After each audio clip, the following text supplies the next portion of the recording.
இப்போ இந்த அரிசிக்கு வந்து அக்ஷதை அப்படின்னு சொல்கிறாங்க சமஸ்கிருதத்தில். இது ஒரு பகாபத சொல்லுங்க. அதெல்லாம் வந்து பிரித்து வந்து பொருள் சொல்ல முடியாது. ஆனால் அவங்க போட்டிருக்காங்க வேர் சொல்லு, இந்த சொல் எட்டிமாலஜின்னு சொல்லிட்டு இந்த சொல் இப்படி இப்போ இது பகுபதம் இப்படி பிரிச்செல்லாம் காட்டுறாங்க. அப்படியெல்லாம் பிரிக்க முடியாது. தமிழில் கூட அப்படி கிடையாது. மல்லிகைன்றது ஒரு சொல்லு, அதை சுருக்கலாம்.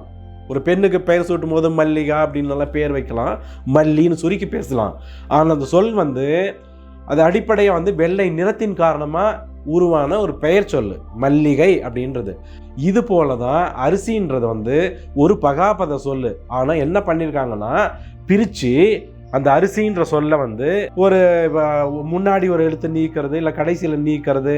அரிசின்னா சீயை விட்டுட்டு அரின்னு சொல்கிறது, அல்லது அக்கின்னு சொல்கிறது, அல்லது ஆவை விட்டு ரிசி ரைஸ்ன்னு இப்படியெல்லாம் பிரித்து வச்சுருக்காங்க.